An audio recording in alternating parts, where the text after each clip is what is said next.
그리고 그다음에 준비한 토마스 얘기 와이프를 살인하는 대출 얘기. 네. 그리고 뭐 대출 얘기는 요즘에 아까 사도에 말씀드렸지만 이 대선이 다가오다 보니까 좀 대출 문턱이 낮아지고 있는 것 같아요. 그래서 좀 어떤 분위기인지 좀 짧게, 시간이 별로 없죠. 저희 짧게 설명을 드려보면은 그 금융당국이 최근에 이번 주 월요일 날 그 이제 내년도 대출 정책에 대해서 이제 간담회를 열었는데 이때 어떤 얘기를 했냐면은 내년도 총량 관리, 그러니까 가계대출 증가율을 관리를 할 때 중저신용자 대출은 여기서 제외하는 걸 검토하겠다라고 얘기를 했습니다. 그래서 이게 중저신용자 대출을 총량 관리에서 제외를 한다는 거는 그냥 단순히 중저신용자 대출을 많이 뭐 할 수 있겠다 이게 아니라 이게 제외됨으로써 고신용자분들한테 할 수 있는 대출 여력이 룸이 늘어나게 되거든요. 그러다 보니까 이게 한편으로는 총량 규제 내년에 대출 증가율을 올해가 6%였는데 내년에는 4에서 5%로 묶겠다라고 밝힌 상태거든요. 네. 근데 여기서 중저신용자 대출이 제외가 되면은 이거는 포함을 안 시키니까, 그러니까 다 빼는 게 아니라 일정 비율 이상을 지금 빼려고 검토를 하고 있는 상황이거든요. 예. 이렇게 되면은 실질적으로 이 가계대출 증가율이 은행 입장에서는 더 할 수 있는 여력이 있게 되는 거죠. 그래서 일단 이제 슬슬 풀어주는구나. 네, 풀어주고 있는 상태입니다. 그래서 만약에 중저신용자 대출이 여기서 제외가 된다, 이게 확정이 되면은 가장 좋은 거는 지금 그래픽으로 나올 텐데 인터넷 은행들. 네, 발칙한 경제에서도 많이 설명드렸는데 결론적으로 말씀드리면 이 인터넷 전문 은행들이 올해 이 중저신용자 대출 목표치를 달성할 가능성은 굉장히 적습니다. 지금 3분기 기준으로 이 토스뱅크, K뱅크 같은 경우는 13%대 기록하고 있고, 근데 얘네 이 두 은행의 목표치가 한 20% 정도거든요. 이게 3분기, 그러니까 9월 말 기준으로 13%대인데 K뱅크 같은 경우는 2분기보다 오히려 비중이 줄어버렸어요. 근데 남은 2달, 3달 동안 이걸 20%까지 맞출 수 있을까? 저는 못 맞춘다고 생각을 하거든요. 못 맞추겠죠. 네. 네. 그래서 토스뱅크 같은 경우는 출범하자마자 거의 한 일주일인가 있다가 대출이 막혀버린 상태라 이거 맞추고 싶어도 맞출 수 없는 상태인 거죠. 그래서 사실 이 또 중저신용자 대출에 대한 이 한도가 그러니까 제외가 된다. 이건 또 인터넷 은행에 또 어떤 측면에서 좋냐면은 토스뱅크가 최근에 역마진 우려가 있었습니다. 역마진. 왜냐면은 이 토뱅이 출범을 할 때 그 상품 중에 하나가 2% 수시 입출금식 통장. 예. 이게 엄청 대출도 뭐 물론 주목받았는데 아니 수시 입출금식 통장인데 2% 금리를 준다고? 이것 때문에 엄청나게 주목을 받았었거든요. 근데 대출이 막힌 상태에서 2% 금리를 깨서 줄 수 있을까요? 예적금 고객들한테? 힘들죠. 못 예금은 돈을 내주는 거고 대출을 해줄 때 막혀 돈을 있죠. 받는 건데 대출이 막혔으니까 들어오는 돈은 없고 예금은 나가는 돈만 생기는 거죠. 그래서 결국에 어떤 방침을 발표했냐? 이 2% 금리는 1억 원 이하 예치금에만 적용을 하고 1억 원 이상 예치금, 그러니까 1억 원이 넘어가는 이 금액에 대해서는 0.1%의 금리를 적용하겠다. 근데 이게 사실 그러면 그렇지. 예. 네. 이게 사실 단순하게 역마진 때문에 이렇게 볼 게 아니라 왜 이렇게 되냐면은 중저신용자 대출이 총량 규제에 묶여 있다 보니까 예. 이런 이 인터넷 은행들의 수익성이 이렇게까지 안 좋아질 수밖에 없었던 거거든요. 그래서 인터넷 은행은 여기에다가 이 총량 규제가에 중저신용자 대출이 포함이 돼 있는 데다가 또 별도로 목표치까지 맞춰야 되기 때문에, 그러니까 고신용자 대출을 아예 막고 중저신용자들한테는 이자를 지원해주면서 이게 어떤 뜻이냐면은 수익성에 부담이 된다는 뜻이거든요. 예. 그런 상태가 이어지고 있는데 내년에는 이걸 풀어주기로 했으니까 아마 조금 숨통을 트이게 될 것 같고, 뿐만 아니라 이 중저신용자 대출 시장이라는 게 시중은행에서도 충분히 공략을 할 수도 있는 시장이거든요. 시중은행 같은 경우도 한 4대 은행 같은 경우는 고신용자 비중이 거의 90%여가지고 20%밖에 중저신용자 대출 비중이 10%밖에 안 되는데 내년에 가계대출 총량 관리 때문에 고신용자 대출이 묶여버린다? 그러면 선택할 수 있는 선택지 중에 하나가 저는 중저신용자 대출이라고 생각을 하거든요. 그래서 아마 내년에는 이 시장이 그러니까 은행의 수익성, 그러니까 주주분들이 보셔야 하는 관점에서는 이 중저신용자 대출을 어떻게 공략을 해 나가냐, 요게 좀 하나의 포인트가 될 것 같습니다. 그리고 오늘 그리고 뿐만 아니라 대선 후보들의 발언만 봐도 사실 이 뭐 윤석열 후보나 이재명 후보나 뭐 이렇게 좀 뭐 서로 막 이렇게 티격태격하는 느낌이 있지만 사실 이 현재 금융당국의 대출 규제만큼은 조금 뭐 그러니까 앞으로 어떻게 개선해야 된다는 그 제시하는 방향은 다른데 현재 이 대출 규제만큼에 대해서는 한 목소리로 비판을 하고 있거든요. 이게 네. 참 그 쉬운 얘기거든요. 네네. 그러니까 대출 묶여갖고 힘들다는 사람, 그러니까 대출 묶어서 감사합니다 하는 사람이 어디 있어요. 그쵸. 뭘 가계 부채가 좀 우려됩니다 하는 사람은 있겠지만 대출 묶어서 감사합니다 하는 사람은 없어요. 맞아요. 근데 대출 규제 풀어준다 그러면 그 다 좋아할 만한 사람만 있는 거니까 정치인 입장에서는 너무나 쉬운 발언인 거죠. 맞아요. 그냥 하면 네. 되는 거니까. 예. 그래서 사실 이 정치권에서도 지금 대출 규제를 완화해야 된다. 특히 여당 쪽에서 실수요자에 대한 대출을 풀어줘야 된다라고 하는 압박이 상당하거든요. 근데 사실 이 DSR 40% 규제가 이 대출 규제 내년 대출 규제의 핵심인데 이거를 조기에 시행을 한 게 고승범 금융위원장이 했지만 이것도 당정 협의를 통해서 발표를 한 사안이거든요. 그러니까 이 발표 방안이 발표된 게 10월 26일인가 그랬었는데 이 두 달 전이잖아요. 네. 2달 전에 DSR 규제 조기 시행합시다 이렇게 됐는데 지금 시점에서는 조금 이게 뭔가 바뀐 듯한 그런 느낌이 분명히 있는 것 같아요. 그래서 그러니까 진짜 일을 해야 되는 정부하고 표를 얻어야 되는 그쵸. 후보는 입장이 다르죠. 맞아요. 네. 그래서 윤석열 후보 같은 경우는 최근에 이제 대통령이 되면 무리한 대출 규제를 합리적으로 조정하겠다. 그러니까 대출 규제 완화하겠다는 거죠. 그래서 뭐 좀 중저신용자분들을 더 이분들이 막 대부업이나 이쪽으로 몰릴 수 있으니까 네. 좀 이런 쪽으로 보완을 하겠다라고 했는데 이게 왜 이렇게 됐냐? 금융당국의 무리한 대출 총량 줄이기 때문이다라고 하면서 이제 비판을 했고 또 이재명 후보 같은 경우도 지난 7일에 대출 규제랑 관련해서 일률적 금융 통제를 시작해서 좀 그러니까 현장성이 좀 부족했다 그러면서 현실을 모르는 건 잘못이 아니고 죄악이라고 좀 상당히 좀 강도 높게 비판을 했습니다. 그래서 그동안 이 고승범 금융위원장도 상당히 저도 기사 쓸 때 막 가계부채 저승사자 뭐 이런 식으로 쓰기도 했는데 근데 확실히 최근 들어서 조금 유연하게 내년에 가계대출 관리 유연하게 하겠습니다. 내년에 좀 탄력적으로 하겠습니다. 그러니까 태도가 유연해졌네요. 네. 좀 그렇게 강조를 하고 있고 오늘 고승 장관님도 꽤 강직한 분이었는데. 근데 사실 이 전례가 있어요. 그 총량 규제를 이제 8월 하반기부터 강하게 드라이브를 걸었는데 이때 전세 대출이 안 나오다 보니까 워낙 실수요자의 불만이 컸었잖아요. 그래서 이때 정치권이랑 청와대에서 전세 대출 좀 빼라 이렇게 해가지고 이 금융위원장도 결국 이렇게 했던 전례가 있거든요. 그러다 보니까 이 대선 이런 더 큰 이벤트를 앞두고 이런 정치권의 입김이 온다. 그러다 보니까 대출 규제가 조금 낮아지고 있다. 그래서 뭐 저는 이런 얘기가 좀 불편해요. 네. 대출 규제 할 때 몰랐냐고. 그러니까 여당도 알았고 청와대도 다 알았어요. 협의를 하죠. 다. 다 협의해서 한 건데 막상 해놓고서 문제 생기면 정부가 이렇게 잘못해갖고 그런다.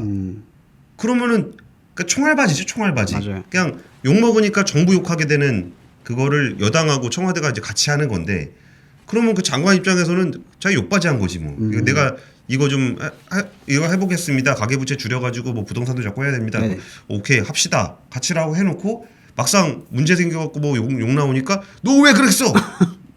이게 우리가 회사에서 흔히 보는 나쁜 상사잖아요. 근데 이것도 참 그런 상황이 반복되고 있다는 것도 그냥 우리가 정치적 판단을 하거나 정부에 대한 여론을 보실 때 그런 것들도 좀 같이 봐주시면 좋겠어요. 뭐 전국민 재난지원금을 뭐 기재부가 반대를 해서 뭐 안 된다. 그러면 기재부가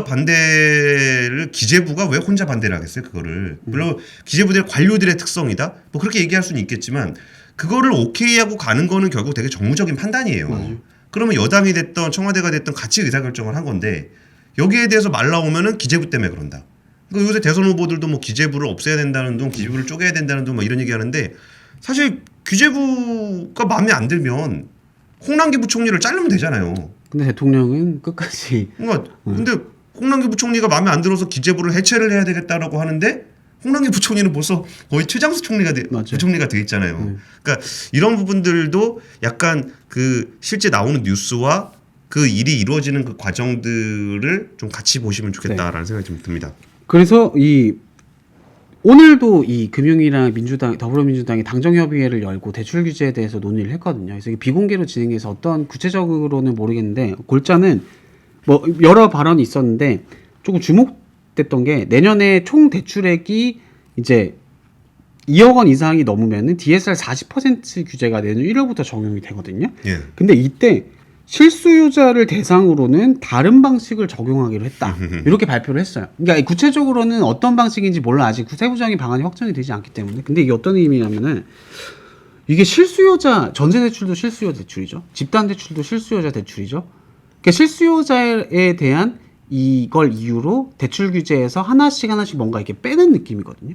근데 DSR 40%도 원래는 총 대출액 2억 원 이상이면 뭐 용도 상관없이 무조건 다 평등하게 40%였는데 이걸 이제 실수요자들을 제외하겠다라는 거는 뭐 어떤 대출이 될지 모르겠어요. 근데 이 특정한 용도를 위한 대출은 DSR 40%를 산정할 때 제외할 수 있다라는 뜻으로 저는 들리거든요. 근데 이게 실수요에 대한 기준이랄까?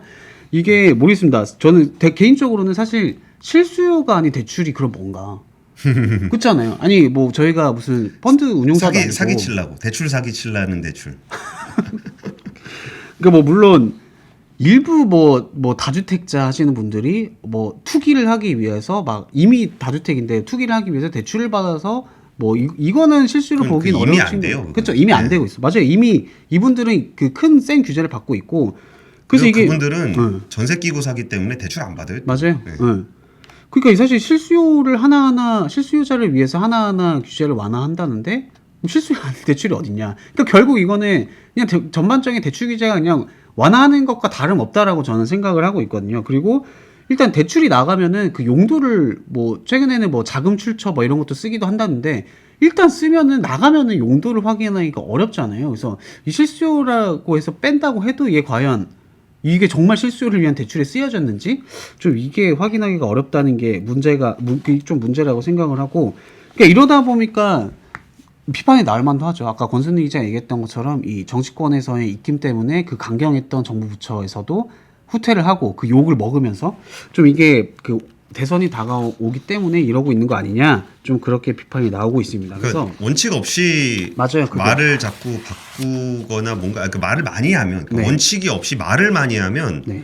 이거를 듣는 국민들 입장에서는 정책의 예측 가능성이 굉장히 떨어져요. 맞아요. 그러면 야 이게 완화를 해준다는 게 내가 받을 수 있다는 거야 없다는 거야. 맞아요. 그러니까 이게 실제 말을 하는 거하고 실제 행동으로 옮길 때는 굉장히 구체적으로 가야 되거든요. 그러면 실수요자라는 두루뭉술한 표현을 쓰기 때문에 예측이 불가능한 거예요. 뭐 내가 뭐 어디까지 나는 실수요자야 아니야. 뭐 이런 것들에 대한 가이드가 안 되고 이런 부분들 때문에 사람들이 스트레스를 받는 맞아요. 거예요. 그러니까 이미 정해지고 나면 욕은 하는데 이게 이렇게 될지 어떻게 될지 내가 돈을 쓸 일이 나중에 생길 것 같은데 내가 대출을 받을 수 있는 건지 없는 건지를 알 수 없을 때 생기는 짜증이 있고 아예 못 받을 때 생기는 짜증이 있잖아요. 그렇죠. 근데 아예 못 받을 때 생기는 짜증은 어떻게 좀 다른 방법을 좀 찾아볼까라는 식으로 빠져나갈 수가 있는데 이게 받을지 안 받을지 모르면 스트레스 엄청 받거든요. 맞아요.